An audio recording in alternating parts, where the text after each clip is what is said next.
Moses, "Tell the Israelites, any Israelite or foreigner living in Israel who gives any of his children to Molech must be put to death.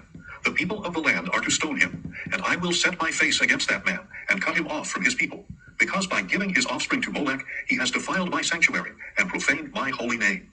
And if the people of the land ever hide their eyes and fail to put to death the man who gives one of his children to Molech, then I will set my face against that man and his family and cut off from among their people both him and all who follow him in prostituting themselves with Molech. Whoever turns to mediums or spiritists to prostitute himself with them, I will also set my face against that person and cut him off from his people.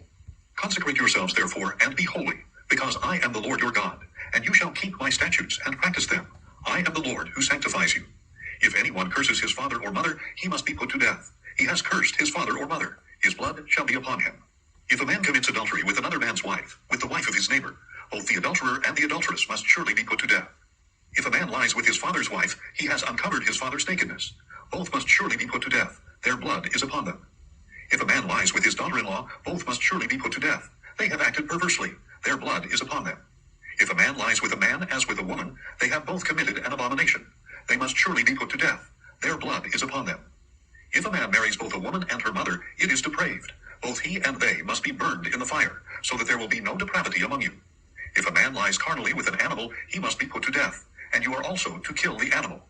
If a woman approaches any animal to mate with it, you must kill both the woman and the animal. They must surely be put to death. Their blood is upon them. If a man marries his sister, whether the daughter of his father or of his mother, and they have sexual relations, it is a disgrace. They must be cut off in the sight of their people. He has uncovered the nakedness of his sister. He shall bear his iniquity. If a man lies with a menstruating woman and has sexual relations with her, he has exposed the source of her flow, and she has uncovered the source of her blood. Both of them must be cut off from among their people. You must not have sexual relations with the sister of your mother or your father, for it is exposing one's own kin. Both shall bear their iniquity. If a man lies with his uncle's wife, he has uncovered the nakedness of his uncle. They will bear their sin. They shall die childless. If a man marries his brother's wife, it is an act of impurity. He has uncovered the nakedness of his brother. They shall be childless.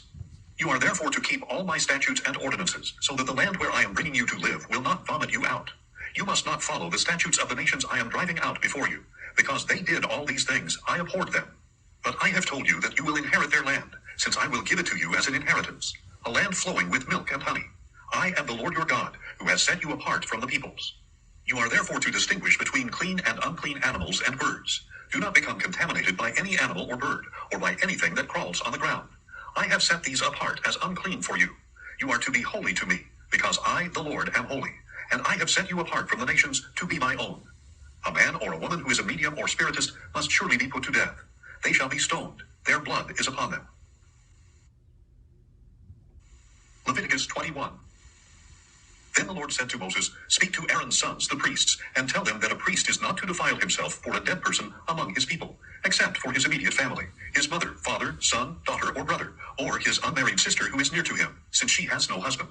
He is not to defile himself for those related to him by marriage, and so profane himself. Priests must not make bald spots on their heads, shave off the edges of their beards, or make cuts in their bodies. They must be holy to their God, and not profane the name of their God. Because they present to the Lord the offerings made by fire, the food of their God, they must be holy. A priest must not marry a woman defiled by prostitution or divorced by her husband, for the priest is holy to his God. You are to regard him as holy, since he presents the food of your God. He shall be holy to you, because I, the Lord, am holy, I who set you apart. If a priest's daughter defiles herself by prostituting herself, she profanes her father. She must be burned in the fire. The priest who is highest among his brothers, who has had the anointing oil poured on his head, and has been ordained to wear the priestly garments, must not let his hair hang loose, or tear his garments. He must not go near any dead body. He must not defile himself, even for his father or mother. He must not leave or desecrate the sanctuary of his God, for the consecration of the anointing oil of his God is on him. I am the Lord.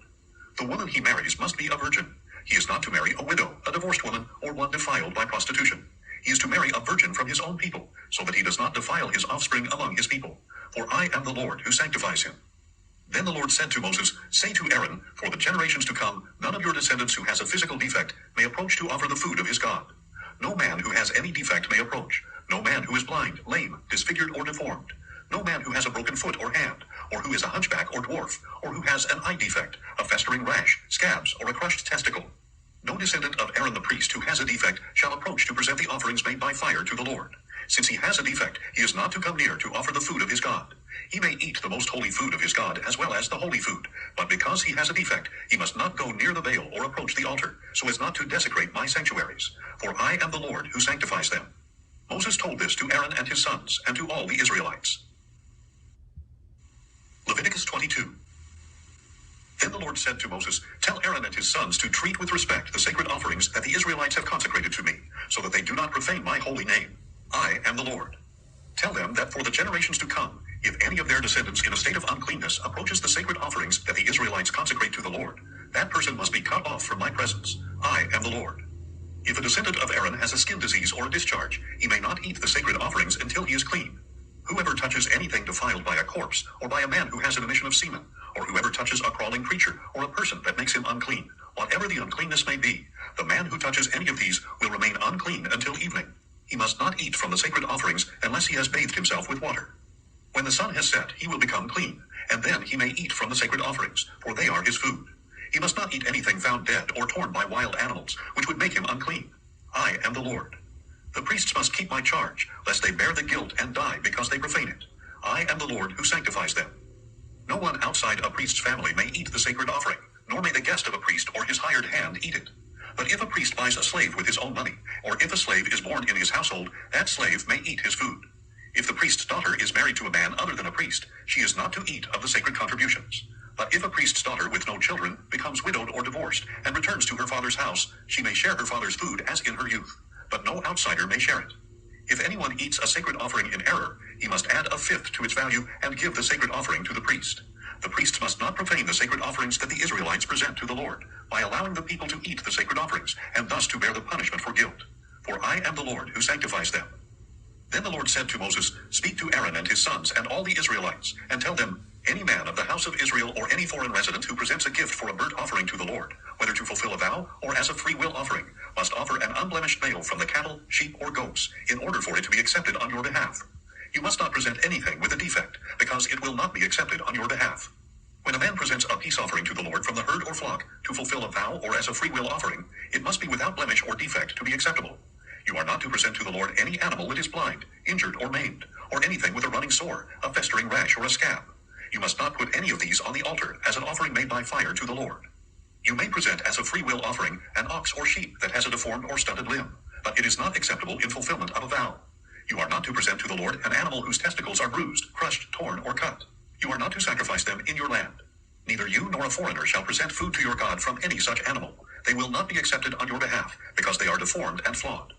Then the Lord said to Moses, "When an ox, a sheep, or a goat is born, it must remain with its mother for 7 days. From the 8th day on, it will be acceptable as an offering made by fire to the Lord. But you must not slaughter an ox or a sheep on the same day as its young.